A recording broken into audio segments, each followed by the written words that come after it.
Alcances de nuestros auspiciadores. Buen día. Ayudémonos. Contraten nuestros servicios en electricidad, informática, electrónica, celulares, línea blanca, diseños gráficos y todo lo relacionado a nuestras áreas técnicas. Instalación, reparación, mantenimiento. Estamos ubicados en Perú, Lima, Doral. Brasil, Paraná, Londrina. Argentina, Buenos Aires. Contactemos en el Facebook con el correo mtyraul@hotmail.com. Gracias. Compartamos, hagamos conciencia por nuestro mundo mejor. Además, habiéndole dado una enfermedad que ningún médico supo diagnosticar, estando toda la familia reunida esperando su muerte, entró un joven radiante de cuya cabeza salían rayos de luz. Acercándose a la cama, le puso un dedo en la frente y pronunció su nombre, Proclus. El niño se curó al instante y el joven se desvaneció. Bajo semejante dirección divina, Proclus iba estudiando según la inclinación de su propia mente. Su capacidad intelectual era de las más altas. Él mismo sabía que estaba destinado a ser sucesor de Platón. Viajó a Egipto, estudió con un célebre retórico, y luego entró en la escuela de los hierofantes donde fue instruido en los misterios de la religión esotérica. En Alejandría estudió con filósofos griegos, matemáticas con Hero, un hombre de profunda espiritualidad y versado en los misterios de los números. Luego quiso estudiar doctrina aristoteliana con el maestro Olimpiadoro, quien se impresionó tanto con las capacidades de Proclus, que le ofreció su hija en matrimonio para que no se alejara de Alejandría. La muchacha era una gran filósofa, por supuesto, pero Proclus, guiado por su mentora divina, continuó preparando su mente en la disciplina platónica. Habiendo cumplido 20 años, Proclus se fue a Atenas, la ciudad guardiana de la filosofía, y fue puesto en contacto con Siriano, el sabio más destacado del momento, experto en las doctrinas de Orfeo, Pitágoras y Platón. Luego pasó a estudiar con Plutarco que, aunque estaba muy anciano y ya no aceptaba discípulos, sin embargo aceptó a Proclus como pupilo y le tomó un afecto tan entrañable que lo invitó a hacer su residencia con él hasta que le acaeció la muerte 2 años después. Dejó instrucciones nombrando a Siriano su sucesor en la educación de Proclus. Ya habiendo absorbido los misterios menores, Siriano lo inició en la disciplina sagrada de Platón. De esta manera alcanzó su plena estatura de sucesor de Platón, por una progresión ordenada, y por los méritos de su propia mente. A los 28 años era un reconocido dirigente entre los platonistas y había escrito un gran número de obras, incluyendo un sabio comentario sobre el Timeo de Platón. Proclus no comía carne animal, pero aconsejaba a los demás comerla ocasionalmente para la fuerza física. Ayunaba una vez por mes y celebraba la luna llena con abstinencia, en lugar de festejos como era la costumbre. Era un abogado del sentido común en cuanto a todo lo que se debía seguir con respecto al cuerpo físico. Para los estudiantes de filosofía recomendaba una dieta liviana, ya que los alimentos pesados, la digestión cargada, interfiere con el despejo mental que se necesita para establecer contacto místico con las divinidades. Proclus sucedió a Siriano como director de la escuela neoplatonista de Atenas, el año 450 a. De allí en adelante se dedicó por entero al misticismo platónico. Los cristianos estaban rápidamente socavando los misterios griegos, y el odio que profesaban hacia él lo obligó a buscar refugio en Asia Menor. Merinus, un discípulo de Proclus, describe ese odio como un ataque de buitres. Estuvo en ley, ya que esto lo obligó a estudiar los misterios de la filosofía de Oriente. Después de un año enriqueciendo su acopio filosófico, Minerva lo envió a regresar a Atenas donde permaneció el resto de su vida. Proclus era tolerante con todas las religiones. Se unía a todos los ritos y celebraciones de los diferentes dioses. Opinaba que las diferentes creencias honraban a los mismos dioses bajo diferentes nombres. Llegó a los 75 años. Tenía un gran círculo de amigos unidos en una hermandad pitagórica. Murió en Atenas y fue sepultado cerca de su maestro Siriano. Su vida activa la terminó a los 70 años. Su muerte fue anunciada por una serie de perturbaciones celestes incluyendo un eclipse solar. El epitafio de su lápida fue escrito por él mismo. Quiso un entierro sencillo, sin las acostumbradas lloronas. Murió en el año 485. La escuela platónica de misticismo cesó como movimiento separado, y la corriente de su pensamiento se mezcló con la corriente creciente de la metafísica cristiana. Yo, Proclus, habiendo pagado la deuda a la naturaleza, en el polvo de Licia he de quedar. El gran Siriano formó mi juventud y me dejó su sucesor en la verdad.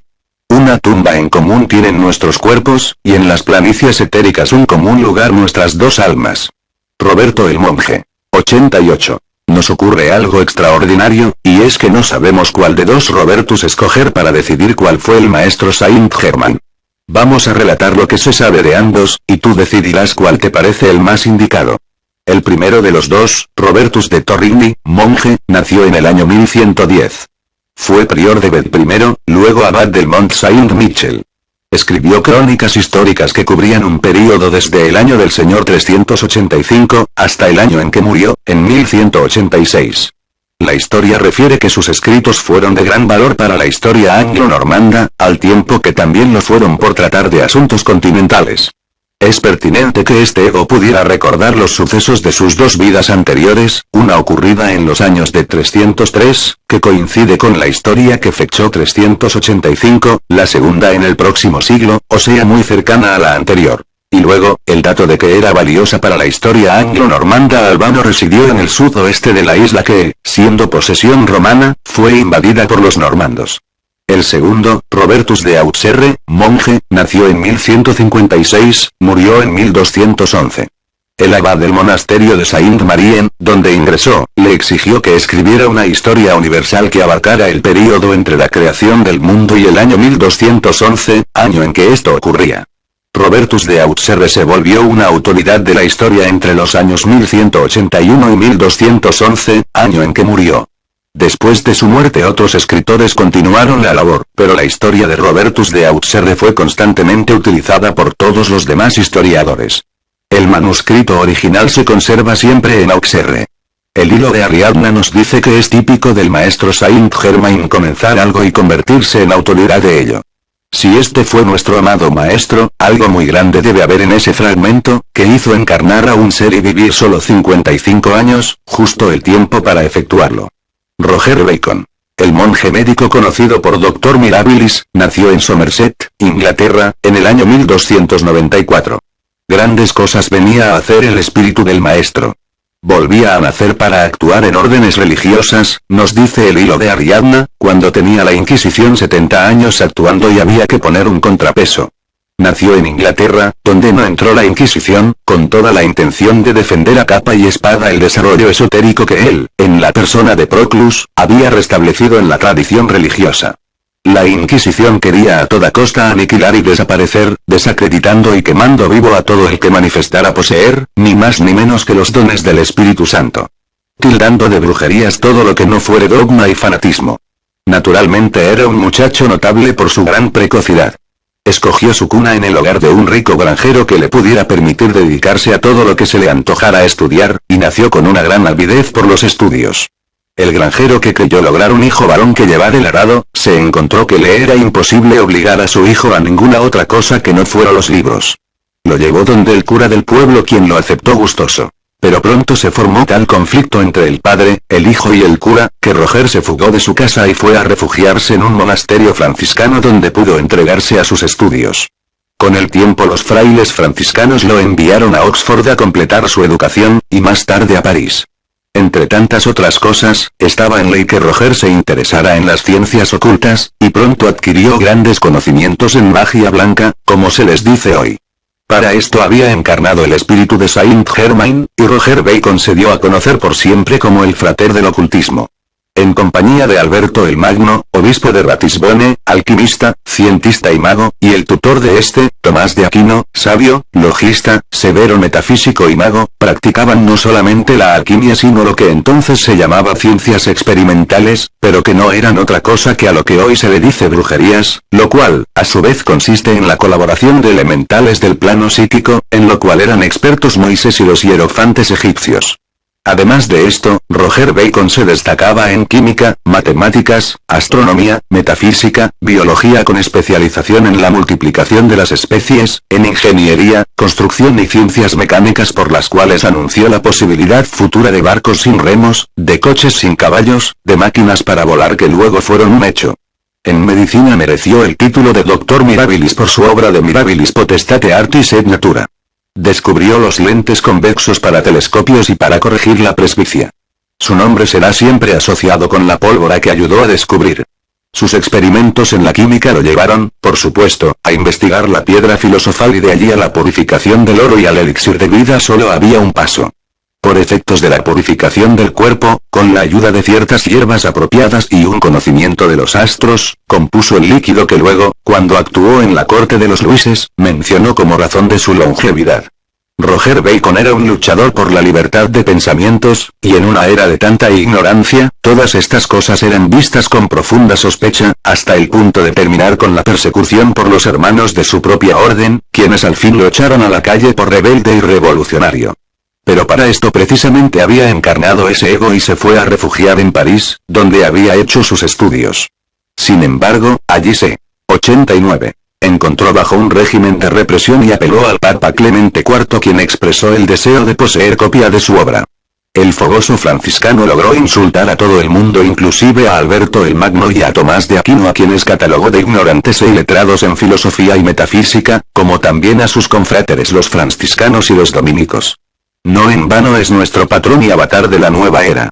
Después de tanta conexión con órdenes y países de lengua latina, ya no escribía en otro idioma que en latín, y, a pesar de grandes problemas económicos, logró terminar sus obras. Opus Majus, Opus Minus y Opus Tertium. Estos encontraron favor con Clemente IV y le fue permitido regresar a Oxford para continuar sus estudios científicos. Allí escribió un compendio de filosofía en el cual manifestaba el error entre las relaciones de la filosofía y la teología. Esto desagradó tanto a las autoridades eclesiásticas que lo encarcelaron y le quemaron todos sus libros.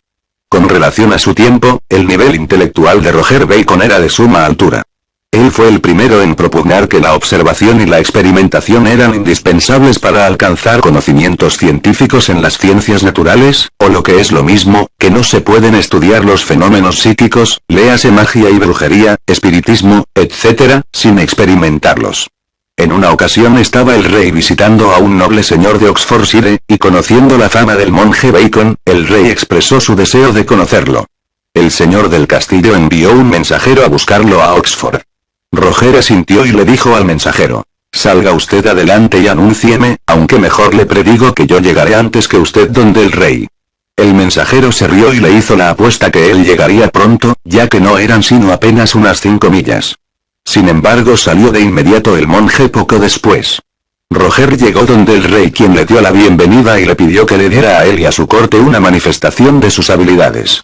Roger aceptó cortésmente y le contestó al rey: «Le daré gusto a varios de vuestros sentidos, majestad». Diciendo lo cual sacó una varita llamada de virtud, hizo unos movimientos en el aire. De pronto se oyó una bella música que venía del éter. Haciendo otros gestos, hizo aparecer un grupo de bailarines quienes formaron un precioso ballet al son de la música.